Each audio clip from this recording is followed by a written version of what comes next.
Hey y'all, this is part 10. Alright, I think we left off with moving into a new trailer, but I did leave out the fact that the lady we were staying with was cheating with Corey. I caught them doing it several times, which was very upsetting. But, when we moved into the new place, Corey still worked at Walmart for a while.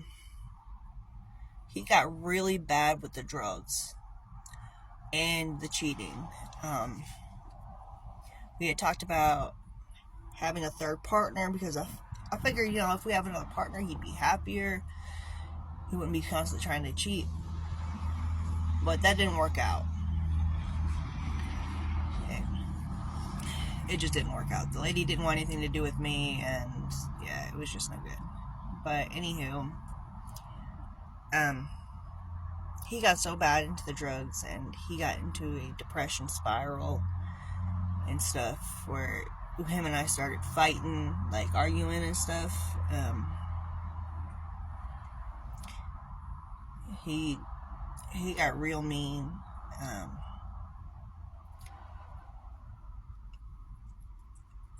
And he stopped going to work. He started struggling financially. Had a hard time. Thankfully, I had WIC and food stamps, but the problem is I couldn't drive very much, or because he wouldn't let me. So we missed out going to the stores and stuff like that. So my son and I started getting hungry a lot, and not a lot, but just normal amount of hungry, and it got bad, to the point where we were eating cabbage soup, and that was about it. And around that time, I was finally able to get a hold of my mom, because Corey finally allowed me to talk to her. He was very controlling. And she was begging me to come home to Florida. She said all these people were willing to help and stuff like that. So we got a bus ticket back to Florida.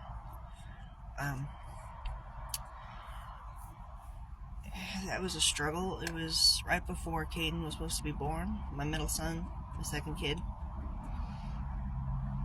Middle child, not middle son, middle child. Jesse, or now Noah, was about 18 months, a little over that maybe, when we got there, because he turned 2 that year.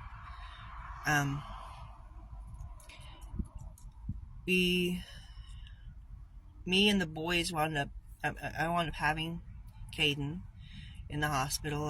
We were in a hotel for a little while. Apparently all the people that were supposed to help us didn't want to help us. Due to back Corey and I weren't married and stuff like that. We tried to get into some kind of family homeless shelter, but that didn't work out. Then me and the boys wound up in a shelter. Corey, I don't remember where Corey went to, but it was for mothers and children, so the men were supposed to be separated or something, I don't know. Anywho, my Aunt Teresa and Uncle Tom came and picked me and the boys up, and we went and stayed with them for a while. Corey wasn't allowed to stay with us because, we weren't married. But I was having postpartum depression on top of separation anxiety. I can be really bad with that.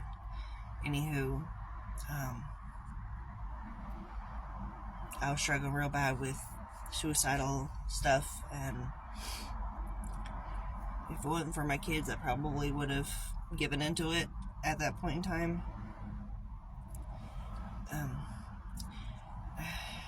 And around Jesse's second birthday, Noah, we started noticing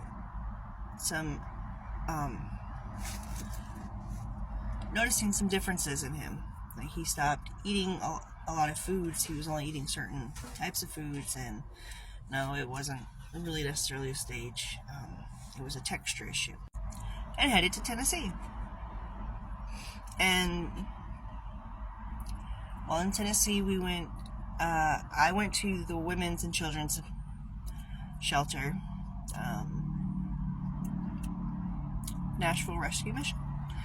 Corey went to the men's for a while. At some point, he wound up just staying in a tent somewhere. But we met up almost every day at Bicentennial Mall Park, and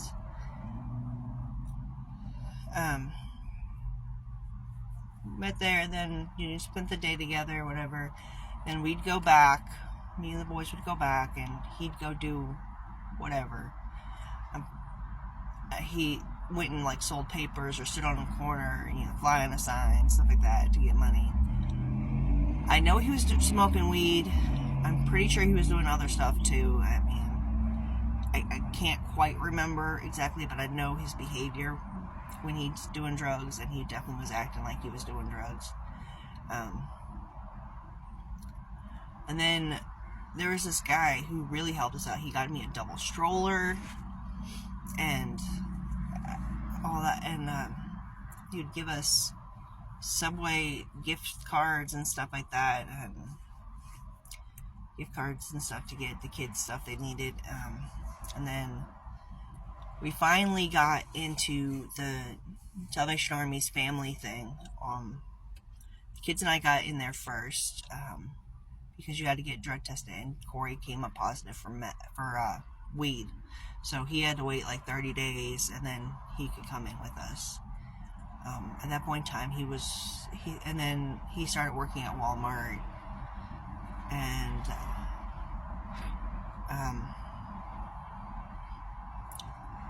I wound up getting pregnant right before we moved into the Salvation Army. I wound up getting pregnant with my youngest, Jaslyn, who was now Navi. Yeah, and I think that's where I'll stop here. And I gotta think about the next set. So, there were positives in all this. There were people who helped us. It just wasn't exactly the way I was thinking it would be helped. But you don't always know or expect the way things are going to work out. But as a child of God, things always do work out. Eventually. I mean, it takes time, and it may not be the way you're expecting it to happen, but help will be there, and you're not alone. Anyways, peace out till next time, y'all.